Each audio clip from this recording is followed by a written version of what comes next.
¿Me la pueden desbloquear? Buenos días. Ahora sí.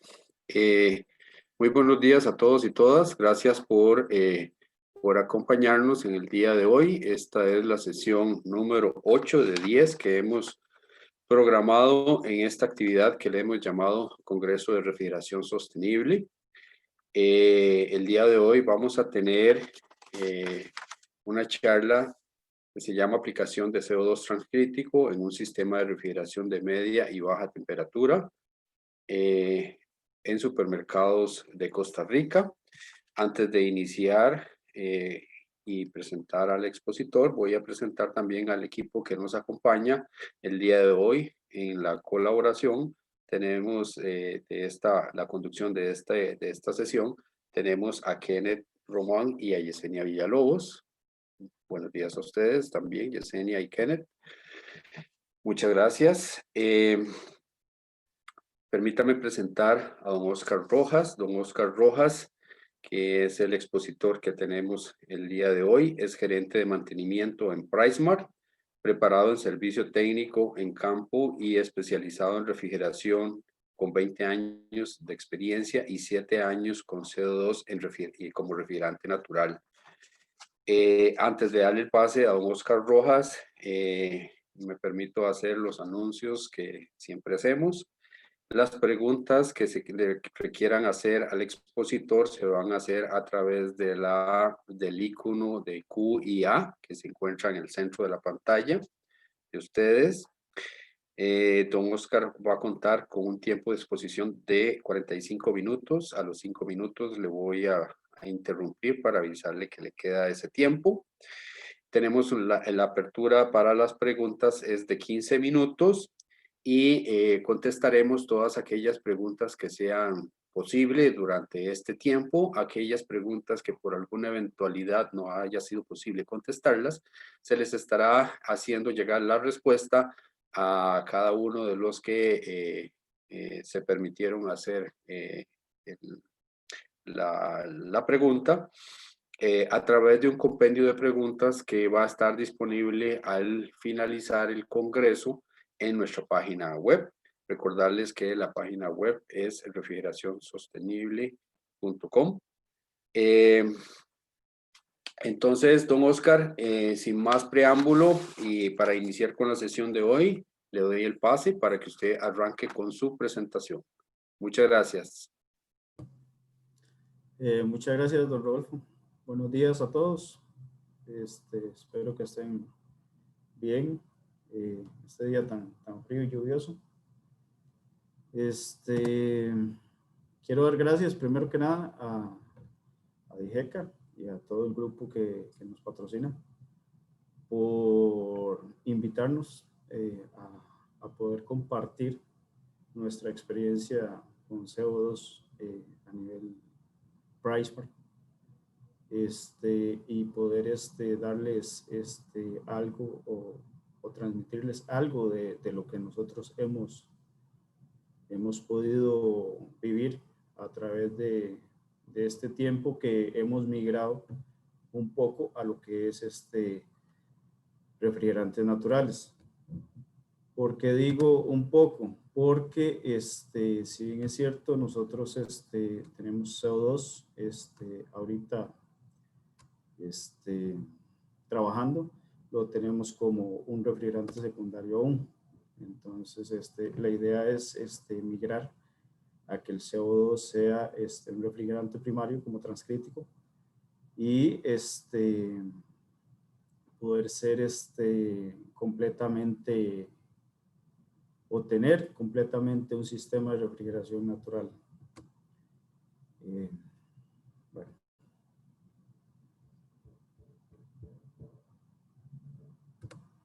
Vamos a ver. Comenzamos con ¿qué es CO2?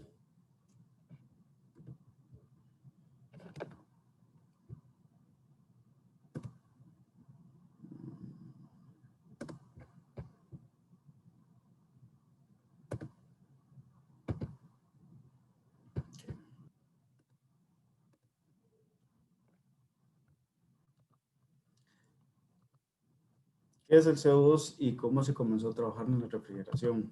En realidad, bueno, creo que para muchos no es nuevo de que el CO2 es un refrigerante viejo, por decirlo así.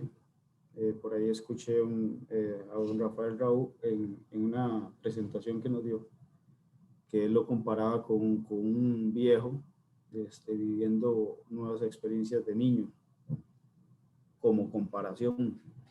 Y sí, porque el CO2, que lo encontramos en la atmósfera, él no está constituido como un refrigerante nuevo, ya que por el contrario, a principios del siglo XIX, se propuso como un refrigerante, pero no fue hasta 1881 que Carl Linde construyó la primera máquina utilizando CO2. Ya estamos hablando más de 100 años, ¿verdad? Y en 1886 se planteó el primer compresor. Sabroe construyó un compresor de CO2 y desarrolló el primer refrigerador doméstico. Es así que el CO2 tomó importancia, pero fue desplazado por los refrigerantes químicos, así como el amoníaco.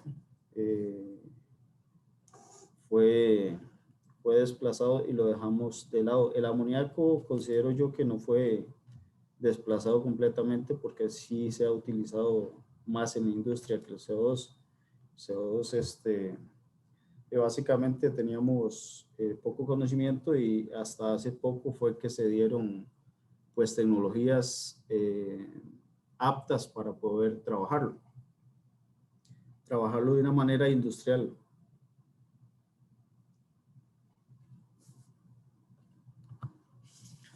El primer beneficio que tenemos del CO2 como tal es el de lo que andamos buscando ahorita, que es el medio ambiente, con un potencial de calentamiento global de 1 y un potencial de agotamiento de ozono de 0, ¿verdad?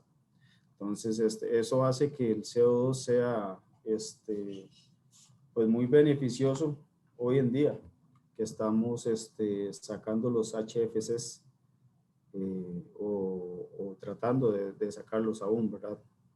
No es inflamable y eso es una ventaja que lleva contra los refrigerantes hidrocarburos, que si los comparamos, ¿verdad? Con esto yo no estoy diciendo que los refrigerantes hidrocarburos sean malos, simple y sencillamente es una comparación económico de producir, se convierte en una alternativa pues barata, por decirlo así.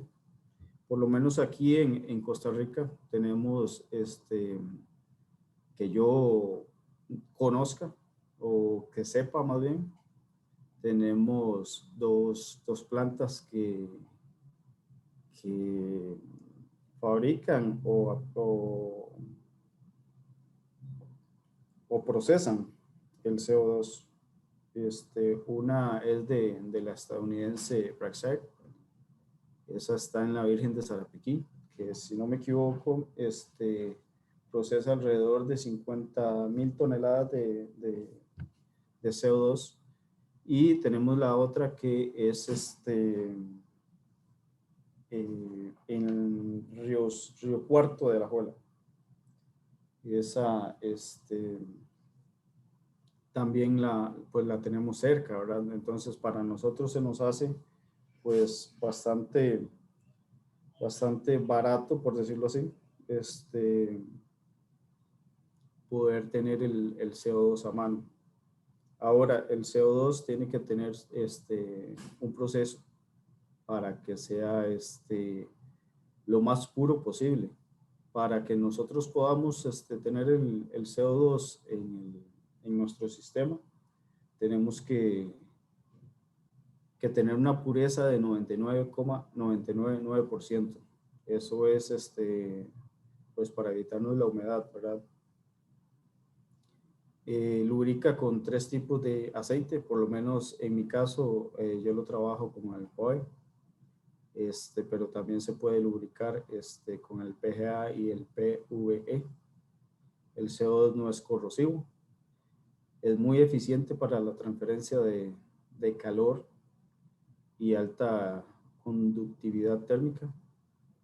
Una alta capacidad de refrigeración volumétrica, es 6 veces mayor al 404A en comparación a ese refrigerante, ¿verdad? Lo que resulta en compresores, componentes y tuberías más pequeños, unido al carácter constante de su temperatura de evaporación, hace posible su uso con una menor diferencia de temperatura. Y el resultado es un consumo energético inferior. Eso es otro beneficio que tenemos utilizando el CO2, ¿verdad? La alta densidad de vapor, 700% en comparación con el 134A, y la entalpía de evaporación de 125%, la entalpía de evaporación, 125% de R134A a menos 10 grados centígrados. El gradiente entre la velocidad del vapor y la fase líquida es menor en comparación a los HFC. Se necesita más energía térmica para evaporar CO2 líquido. Eso pues lo convierte en un refrigerante muy eficiente.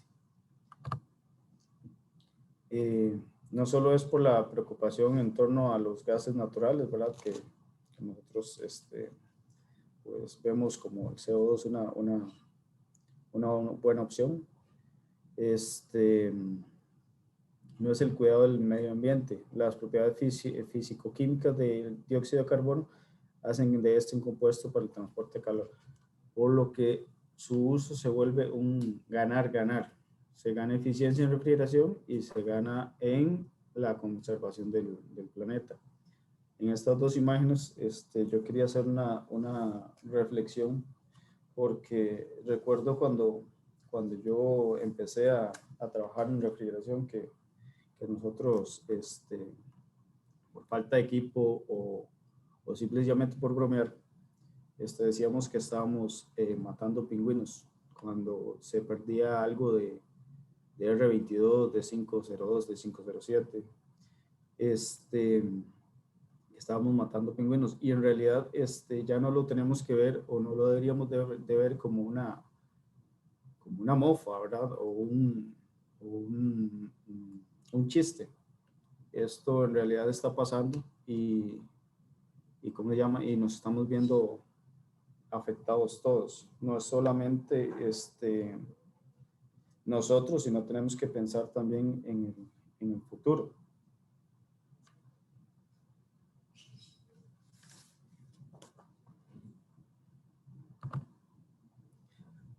Los cuidados que se tienen que tener con el sistema de CO2. Okay. El sistema de CO2 en sí es muy bueno, es muy eficiente. En la instalación tenemos beneficios. Tenemos beneficios a la hora de tener ¿cómo se llama? Transferencias de calor. Pero es un refrigerante de sumo cuidado. Por lo menos en nuestra experiencia, pues hemos tenido que aprender muchas cosas, ¿verdad? Informarnos, capacitarnos, y tenemos que llevar ciertos cuidados, porque a pesar de que el CO2 no es relativamente tóxico, pues sí se trabaja con mucha presión, y esa presión, si no está controlada, pues sí puede ser un punto de accidente, ¿verdad? O sea, entonces dice, el dióxido de carbono, el CO2, es un gas incoloro e inoloro. Nosotros no lo podemos detectar del todo a simple vista. Tampoco podemos entrar como en el amoníaco. Entramos a una habitación y lo detectamos y salimos. Simplemente puede ser que el CO2 esté ahí y no lo detectemos, y a grandes partes por millón sí puede ser tóxico, sí nos afecta en la salud. Y si bien el dióxido de carbono no es realmente tóxico, lo que les estaba hablando, ni tan siquiera nocivo para la salud humana, tampoco es útil para la respiración, por lo que hay un riesgo de muerte. de manera que a altas concentraciones en el aire interior, este gas produce una sensación poco confortable debido a que desplaza el oxígeno del aire y hace que la respiración se vuelva más fatigosa. ¿Okay? Entonces, el CO2 produce el desplazamiento del oxígeno en concentraciones altas de más de 30.000 ppm, puede producir una asfixia. Entonces, si nosotros estamos trabajando con el CO2 en un cuarto cerrado y no tenemos los cuidados necesarios, pues podemos hasta morir ahí, ¿verdad? Y no es que se ponga en un punto de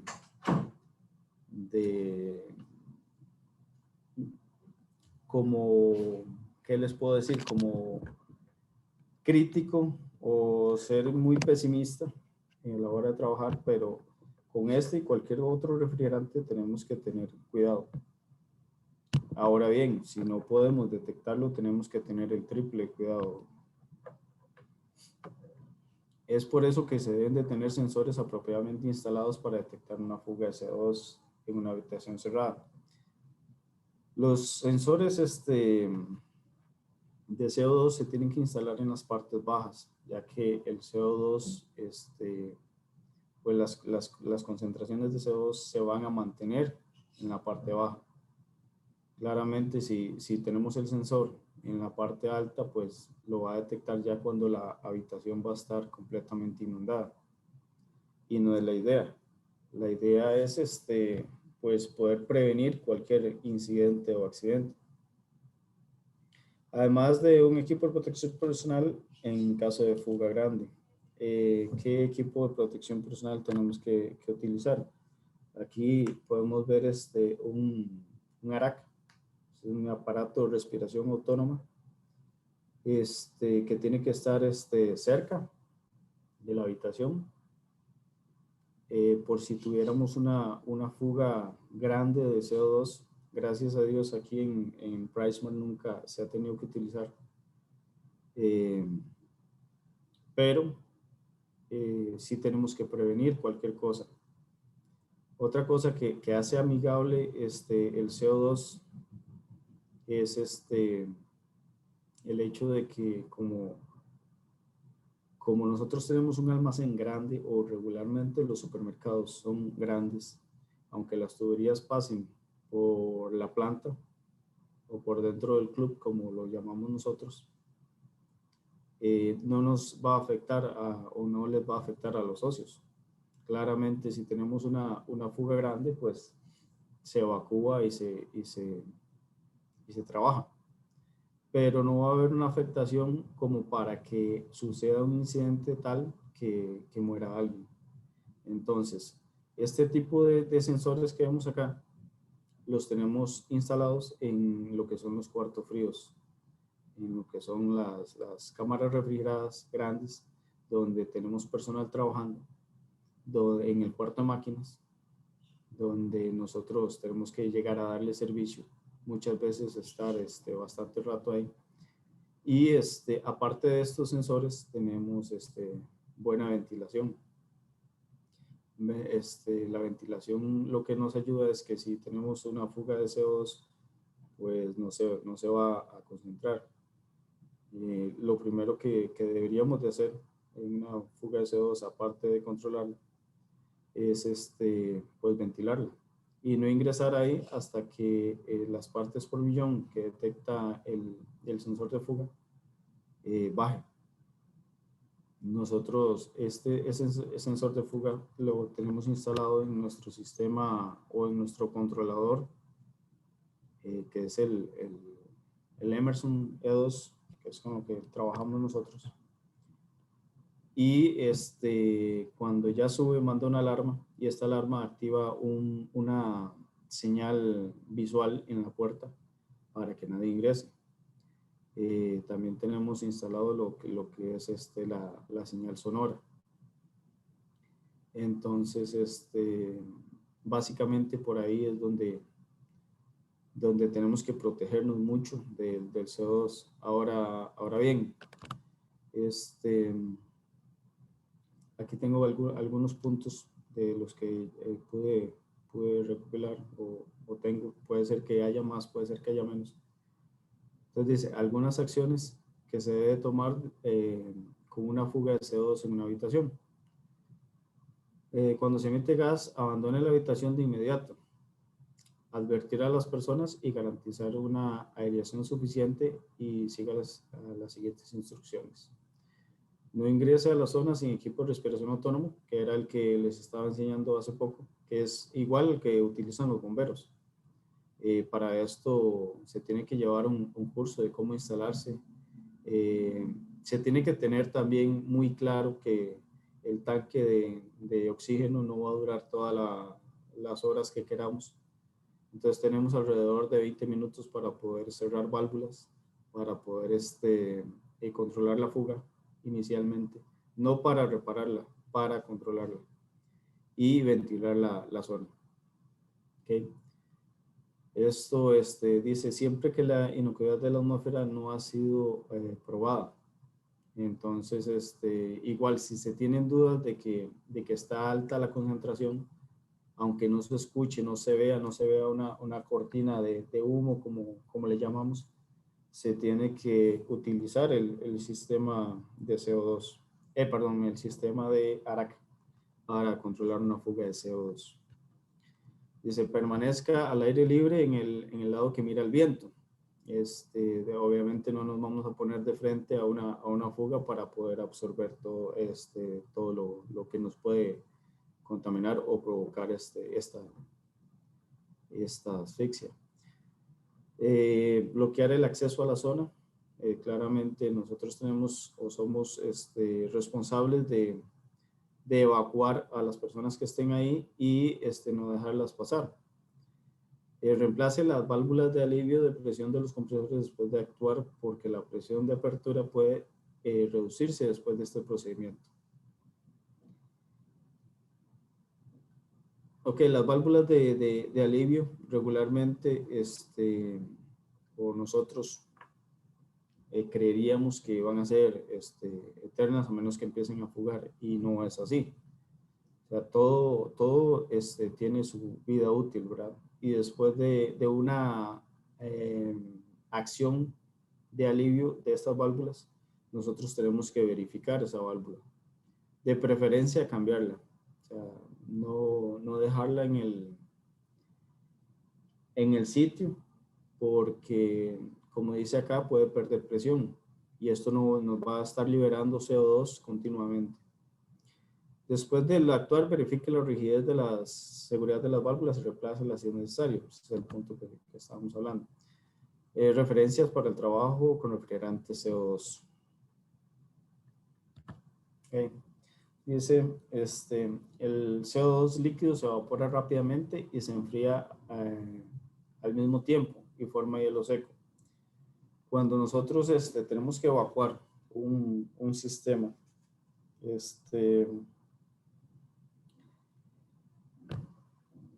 ya sea para cambiar filtros, como en nuestro caso, que tenemos que cambiar los filtros, que eso es lo recomendable en el sistema, en cualquier sistema de refrigeración, cambiar los filtros constantemente, tener un plan de mantenimiento. Entonces, cuando nosotros vamos a trabajar ese sistema, tenemos que tener muy en claro que no podemos descargar este sistema como si fuese cualquier otro. Tenemos que reducir esa presión. En nuestro caso la reducimos a 100 PSI. Esa fue la recomendación de nuestro fabricante. Y tenemos que verificar que esa presión, que esos 100 PSI no vuelvan a subir. ¿Qué quiere decir si vuelve a subir? Que tenemos líquido dentro. Si nosotros despresurizamos esa tubería, lo que vamos a provocar es que el CO2 líquido que tengamos dentro se nos haga hielo seco. Ya podrán imaginarse ustedes el problema que se hace si en una tubería se nos forma hielo seco. Entonces, la recomendación es 100 libras, espero. Si la presión vuelve y aumenta, tengo que bajarla otra vez a 100 libras, esperar de nuevo y así. Hasta que esa presión se me mantenga en 100 libras, entonces la bajamos a 80, esperamos igual para poder corroborar que no hay hielo seco y de ahí sí podemos botar lo que quede de CO2 en forma de vapor. Peligro de quemaduras frías y picaduras de escarcha. Claramente con cualquier refrigerante podemos tener el peligro de la quemadura en frío. No sé, por lo menos a mí me ha pasado un par de veces y pues lo he sentido bastante mal, inclusive hasta después, hasta peor que una quemadura de fuego, es lo que se dice y prácticamente con la gran mayoría de personas que yo he hablado que le ha pasado, pues opinan lo mismo. Pero en este caso, cuando se instala un manómetro o en una válvula de servicio, si no se tiene el cuidado de usar guantes, pues el CO2 todavía es más frío a la hora de salir. Y las picaduras de escarcha es lo que va provocando, si nosotros tenemos una fuguita en una válvula de servicio, en un manómetro, vamos a tener el peligro de que por la presión que tenemos, que es bastante, se desprenda una partícula y si no estamos utilizando las gafas de seguridad, pues nos puede golpear el ojo. Dice, evite la purga incontrolada de CO2. Esto por los puntos que ya hemos visto. Claramente es para que no se nos forme el hielo seco, pero también es para evitar cualquier tema de elevación de las partes por millón en el aire.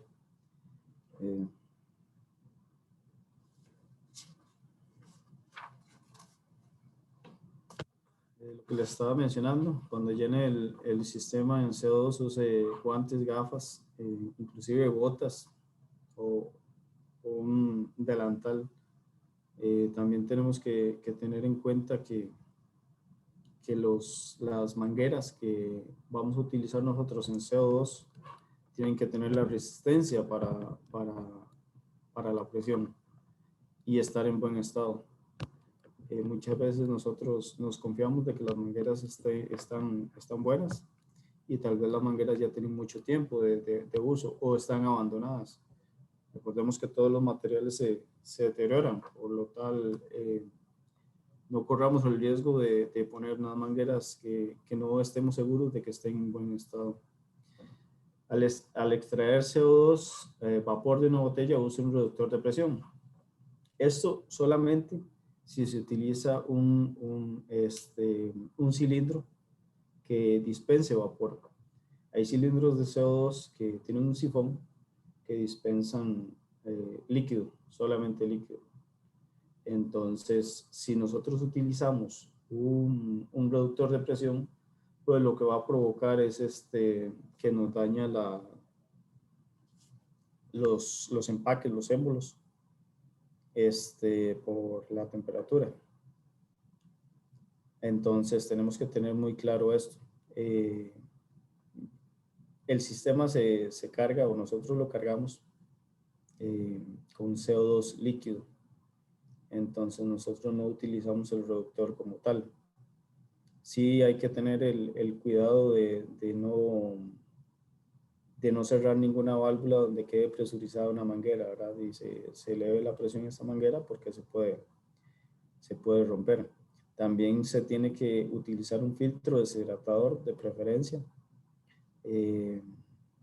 acorde para poder, aunque el CO2 sea 99,999% de pureza, siempre se tiene que utilizar el filtro deshidratador en la línea de carga para poder reducir cualquier otra impureza, ¿verdad? O tratar de hacerlo. También, obviamente, los filtros en la línea de líquido en el rack, en nuestro caso, nosotros usamos un rack de compresores. Pues los tenemos que cambiar para estar seguros de que el CO2 no tenga impurezas, en especial humedad. En general también, después del trabajo de servicio, siempre rompa el vacío con CO2 gaseoso. La presión antes de introducir líquido debe ser de al menos 100 psi. Eso es otro punto importante porque nos va a pasar lo mismo, ¿verdad? O sea, nos puede producir hielo seco. Para botellas de CO2 con tubería ascendente, solo extraer líquido de alta presión. No use un reductor de presión. Esto era lo que les hablaba en el punto E. Entonces, de las membranas que se pueden dañar. Entonces, hay que tener cuidado de no utilizar el reductor de presión o el manómetro, que le llamamos nosotros. Después de llenar el sistema con líquido, retire la válvula o manguera de llenado y asegúrese de que no haya líquido encerrado en ella. ¿Por qué esto? Porque recuerde que el CO2 a cierta o con la temperatura va a aumentar la presión.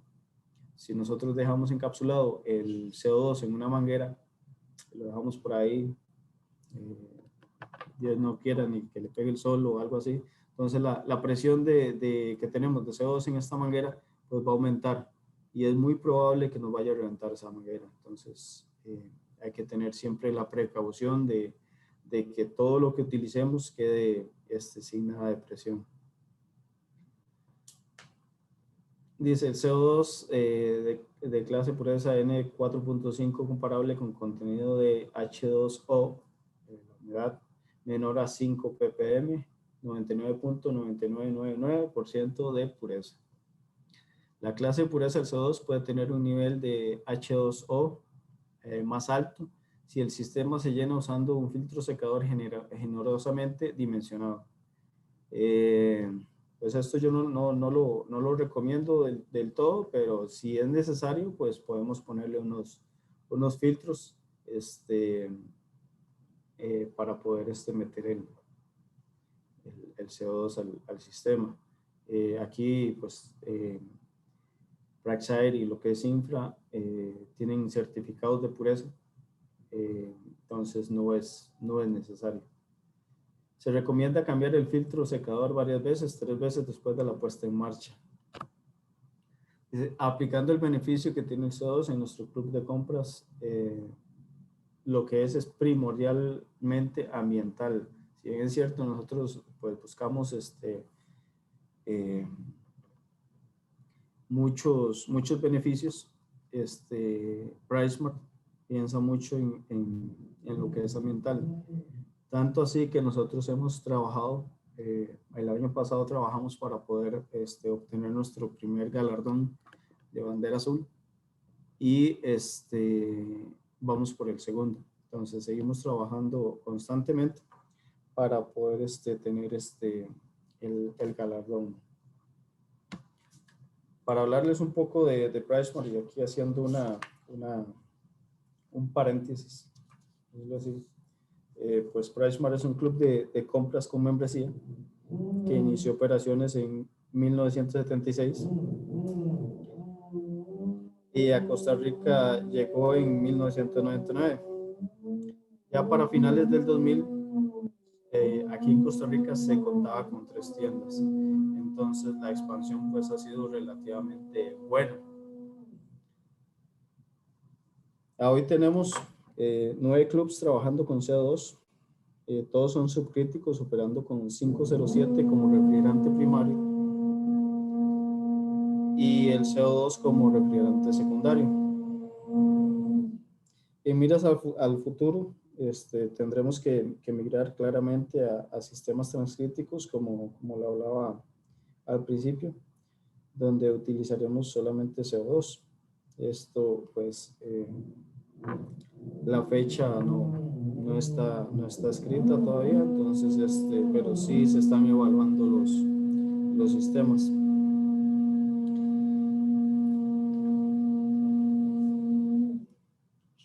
el sistema es más eficiente y consume menos electricidad.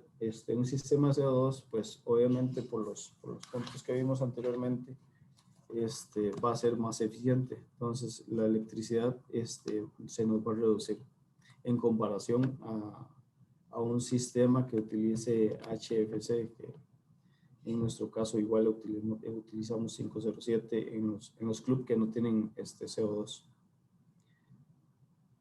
En una posible pérdida de refrigerante, el impacto ambiental será menor. Claramente, si hemos hablado que el CO2 es más barato que el HFC, pues es un beneficio para nosotros. Pero el beneficio primordial es que no vamos a tener el impacto que tenemos con un HFC en el ambiente, ¿verdad? En las instalaciones pues van a ser con diámetros de tuberías menores.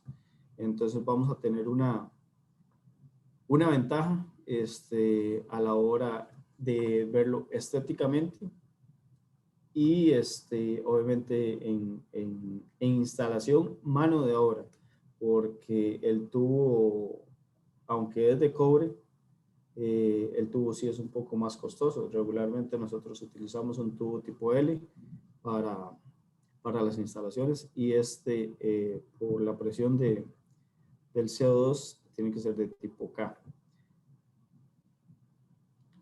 Al tener mayor eficiencia tenemos menos riesgos en variaciones de temperatura de los productos, lo que significa menos pérdidas en alimentos.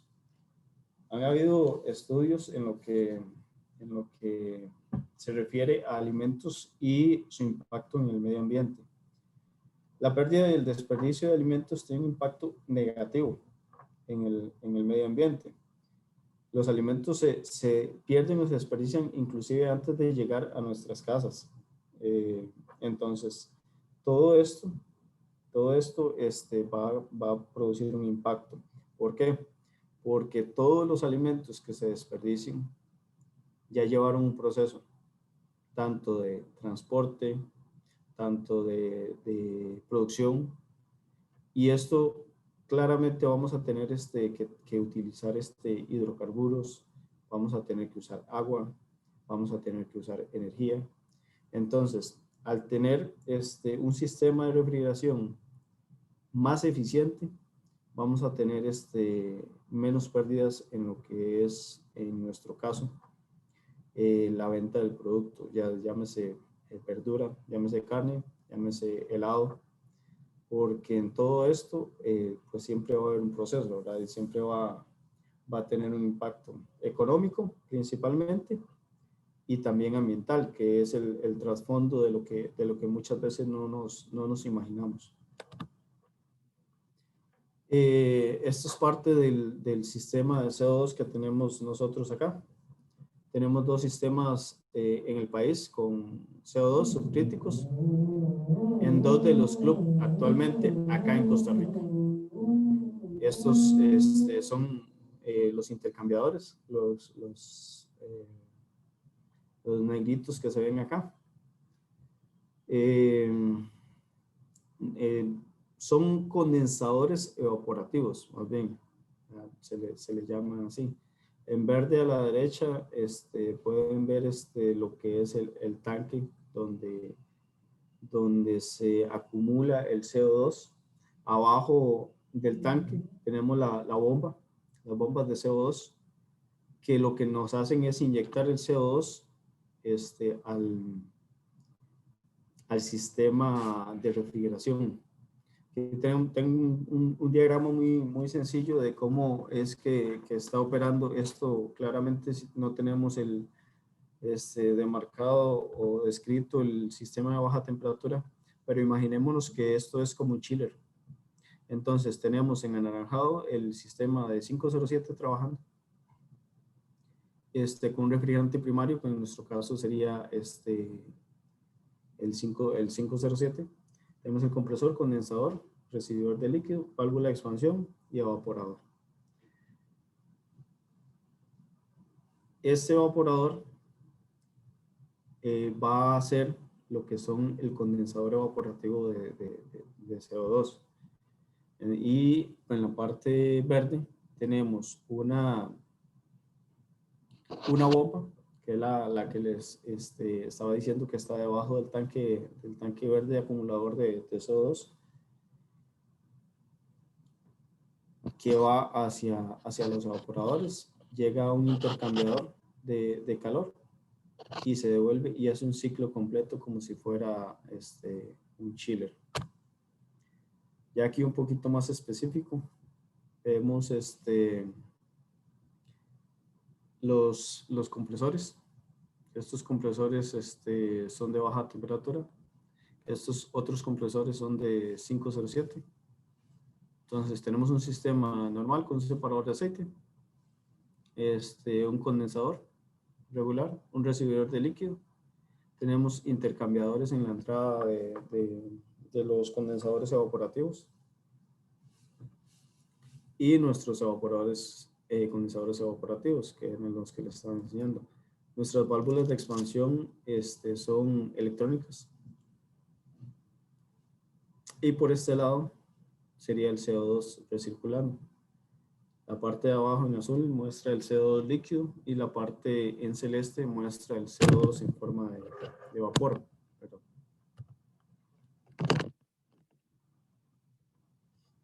De aquí, en la parte baja tenemos la bomba y nos va hasta los evaporadores de baja temperatura y de media temperatura. Los de media temperatura solamente tienen una válvula solenoide, no tienen una válvula de expansión.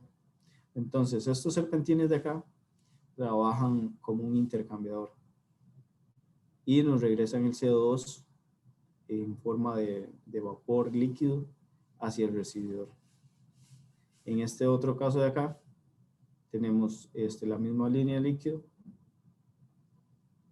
que nos va a las válvulas electrónicas, esto instalado en cada equipo, ya no son mecánicas. Y aquí sí se tiene que evaporar completamente o la mayor parte de CO2. Aquí tenemos un intercambiador igual para asegurarnos de que el CO2 en los compresores llegue completamente en forma de vapor. Oscar, 5 minutos. Gracias. Y inicia el ciclo de nuevo. Esto es parte también del equipo de nosotros. Dice que es el sistema primario trabajando con 507 para refrigerar el CO2. 4 condensadores evaporativos con su respectiva válvula de expansión electrónica y un controlador Dixel para cada uno. Con esto es lo que nosotros trabajamos. Hay infinidad de controladores, hay infinidad de válvulas, pero esto es lo que nosotros tenemos. Tenemos 125 caballos o 318.054 BTU aproximadamente. Para el sistema de media temperatura se utiliza una bomba, que era lo que les mostraba, para el CO2 líquido y los serpentines de cada urna o cuarto refrigerado. Estas no requieren expansión. Entonces, lo que les decía, el serpentín actúa prácticamente como un intercambiador porque no hay expansión. Un videito corto acá de cómo o qué tipo de bomba es la de CO2, no es la común. Ahí me disculpas porque estoy en inglés. Multi-stage canned motor pump is filled through the suction nozzle. The fluid flows into the pump as well as in the motor and pushes the air out through the discharge nozzle. During or shortly after filling, potential air pockets in the back of the motor and in the area of the impellers and bearings are vented out of the discharge nozzle. The hermetic multi-stage canned motor pump is self-venting. Then the level sensor at the discharge nozzle signals readiness for start. The motor accelerates within seconds to the rated speed. A partial flow in the high-pressure area of the pump is diverted from the last impeller and is used to cool the motor and lubricate the hydrodynamic slide bearings. This partial flow passes over the rotor and returns through the hollow bored shaft and exits back between the impellers in the low-pressure area of the pump. The hermetic multi-stage canned motor pump works with hydrodynamic bearings and is in continuous operation where and maintenance-free. At higher differential pressures, the multi-stage design is working at a better efficiency and lower NPSH value. Liquid-cooled canned motors are low noise and low vibration centrifugal pumps and offer double protection against leakage. Un videito corto para poder mostrarles el tipo de bomba que se utiliza en CO2, igual como les digo en nuestro caso. Utiliza 4 impellers y el mismo CO2 hace la lubricación de la bomba. La bomba en sí se autoventila o se autopurga, por decirlo así, para evitar las burbujas de CO2 probables que pueda tener el sistema.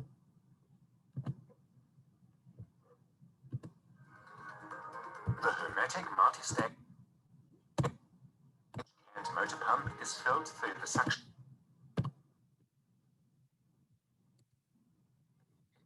Esto es parte del controlador que tenemos nosotros. Presión de trabajo, 190 libras en baja, 437 libras en alta, en líquido. Las válvulas de expansión electrónicas y el controlador Dixel que utilizamos nosotros. Saca por medio de los sensores de temperatura y de presión, el transducer, el algoritmo para poder controlar el supergiro. Es parte de los compresores de CO2 que tenemos acá instalados y el rack de 507 aquí al fondo en el rack de CO2. Son 2 racks en un solo cuarto de máquinas. Si tuviese una falla el sistema del CO2, el 507, existen varias protecciones para evitar que el CO2 se caliente rápidamente y exista un peligro de explosión, ¿verdad? En alguna tubería. Entonces, tiene tanto válvulas de alivio como este compresor y en varios otros puntos del sistema, como también se apagan, cierran válvulas, no deja que el CO2 circule más por los serpentines para evitar que se caliente rápidamente y poder dar tiempo a que se trabaje. Este es un sistema transcrítico que ya es un poquito diferente. Nada más les traía un par de diagramas que se han ido implementando y evolucionando. Ya acá no se ocupa ningún tipo de refrigerante HFC, sino solamente el CO2. Este es uno de los equipos que prontamente, si Dios nos lo permite, podremos utilizar acá o en algún otro PriceSmart eventualmente. El último que se sacó tiene compresores de media, compresores de baja y compresores auxiliares. Este es un poquito más complejo, por decirlo así, y tiene en este caso tiene una bomba, pero también hay otro sistema que tiene, en vez de la bomba, para poder recuperar todo este líquido que en realidad no queremos que se evapore y que los compresores hagan el trabajo, lo recuperamos acá y lo tiramos de una vez a la línea de líquido de los evaporadores. En este caso es una bomba, en otro caso es una válvula que lo que hace es extraer este líquido y tirarlo acá para obviamente evitar el consumo energético de esto. Y bien, básicamente esa era mi presentación. Las disculpas si me retrasé un poquito. No hay ningún problema, don Oscar. Muchísimas gracias. Vamos a proceder a abrir la sección de preguntas y para esto tenemos 15 minutos, así es que agradecemos todas las preguntas del auditorio hacia nuestro panelista, don Oscar Rojas. Cuentas con 15 minutos. Muchas gracias.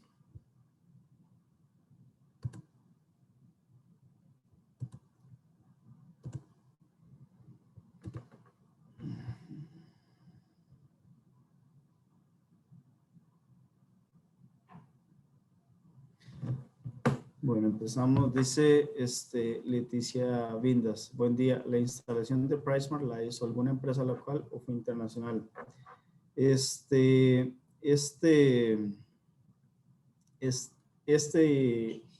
de acá, esta localidad de acá de Tres Ríos, la hizo una empresa internacional. Esta compañía, pues es la que nos provee siempre las instalaciones a nosotros. Entonces sí la hizo una empresa internacional. Dice Danilo Solís, buen día Oscar, calurosos saludos. Buen día Danilo, muchas gracias por el saludo. Tiempo de no vernos.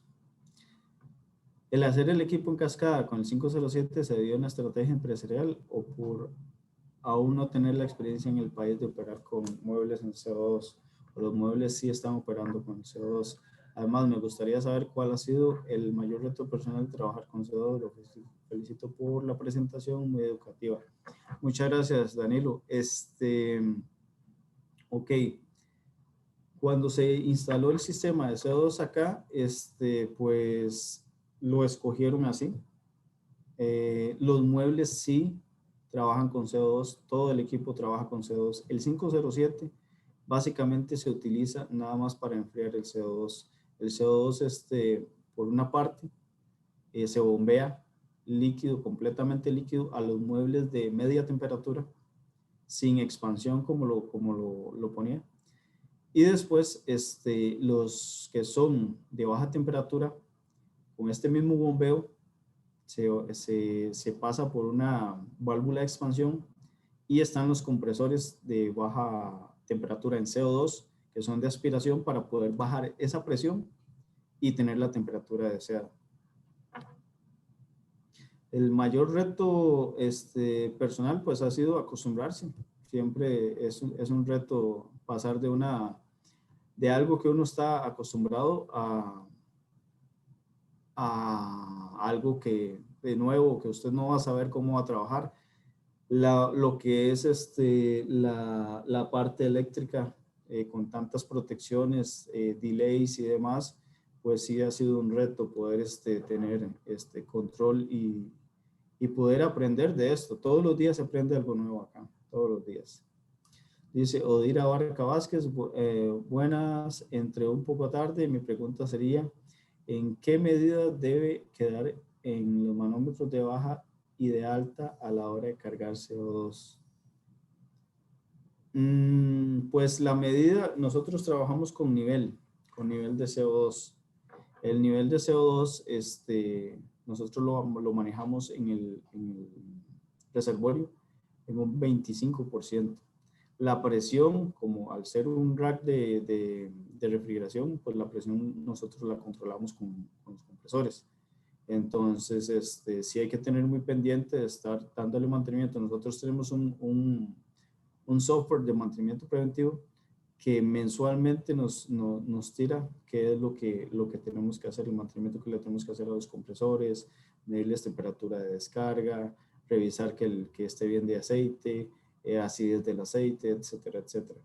Entonces, el nivel en sí o presión nos lo van a dar los compresores y de eso tenemos que estar seguros siempre de que estén trabajando acorde. Buenos días, Oscar. ¿Cuál es el costo de la instalación de este equipo? Pues ese dato yo no lo manejo, entonces sí le mentiría. Yo sé que sí es un poco más costoso en instalación, pero a la larga la inversión se recupera. De eso sí estoy completamente seguro. Dice Héctor Ramírez, buenos días. Todos los sistemas de CO2 estrictamente deben funcionar con dos sistemas primario y secundario. ¿Y por qué? No, ahora, pues por eso está la división, ¿verdad? De lo que es subcrítico y transcrítico. En nuestro caso, sí trabaja así, pero en los últimos diagramas que les enseñé, se los enseñé muy rápido, se trabaja con CO2 directo sin un refrigerante HFC. Entonces el sistema quedaría completamente natural. Dice Odira Barca Vázquez, también qué tipo de manómetros o equipos se utiliza para cargarlo. Los manómetros son regulares porque, bueno, por lo menos aquí en Costa Rica yo no he encontrado tal vez escalas de refrigerante, pero que el 410 tiene buena escala de presión, entonces por lo menos en el subcrítico sí se puede trabajar con un refrigerante regular que aguante, que tenga una buena escala, como el del 410. En el transcrítico sí, pues sí hay que buscar un equipo especial porque la presión sí se eleva a más de 1000 psi. Dice Ronald Porras Alvarado, un saludo, muy buena su presentación, muchas gracias. ¿Sus técnicos han tenido que formarlos o conseguirlos personal calificado en el país? Básicamente nosotros pues los hemos tenido que ir formando hasta el momento, o hasta donde yo supe, la última información, no, por lo menos el INA tenía un programa para poder comenzar con ese entrenamiento para CO2. No sé si lo está desarrollando ya, me imagino que el tema de la pandemia y esto, pues ha tenido que retrasar algo, pero no estoy muy seguro. Buenos días, don Oscar. ¿Estos equipos transcríticos que ustedes tienen implementados son traídos de afuera o son construidos en Costa Rica? Saludos. No son transcríticos, Iván, por el momento, son subcríticos. Entonces, son traídos de afuera. Nuestra marca, o nuestro proveedor es Hill Phoenix. Ellos nos han diseñado y construido estos equipos y pues hemos tenido muy buena experiencia con ellos, en realidad. Dice Agustín Rodríguez, gracias. Una pregunta, cuando migren a sistemas transcríticos, ¿podrán aprovechar algunos componentes de los sistemas actuales o tendrán que adquirir sistemas completamente nuevos? En el caso de los sistemas que tenemos transcríticos, subcríticos para transcríticos, sí podríamos aprovechar. En el caso del 507, los HFCs, sí tenemos que instalar completamente nuevo. Saludos, dice Edgar Alexander Palencia. Saludos, Oscar. Ante todo, excelente exposición. Gracias por compartir un poco de tu experiencia en esta área. Muchas gracias, Edgar. ¿Qué sistemas de seguridad se tienen en cuanto a la lubricación de los compresores y cómo controlan la lubricación de los mismos? Pues la lubricación, tenemos un separador de aceite, como lo mostraba en el diagrama. Y de este separador de aceite tenemos controladores de nivel de aceite en cada uno de los compresores. El CO2 hace posible esto, no es como el amoníaco, tal vez, que según yo recuerdo, tengo mucho tiempo no trabajar con esto, tenía este problema, ¿verdad? En el CO2 no, el CO2 sí separa bien el aceite, regresa a los compresores exactamente como un sistema HFC. Dice Esteban Alpizar, gracias por la presentación, muy enriquecedora, muchas gracias, Esteban. Y creo que sería la última que tengo por acá, la última pregunta. Muchísimas gracias a todos. Muchas gracias a usted, don Oscar, por su participación y compartirnos todo este conocimiento y experiencia que usted ha desarrollado con este sistema de equipos que se perfilan como un proceso que va a llegar a dominar el mercado de la refrigeración, especialmente en el área de supermercados. Así es que te agradecemos mucho de parte de todas las instituciones organizadoras. Y en este caso, pues agradecerle también a todos los que han estado presentes. No me queda más que invitarlos también para que se hagan presente mañana en nuestra sesión, en donde tenemos la presentación de la aplicación de amoníaco CO2 en cascada en un sistema de baja temperatura, el cual será presentado por un representante de Florida Bebidas, en este caso Gerardo Miranda, don Gerardo Miranda. Le doy el pase a Yesenia, no sin antes agradecerles de nuevo a todos y muy especialmente a usted, don Oscar, por su participación en esta sesión número 8 de este Congreso.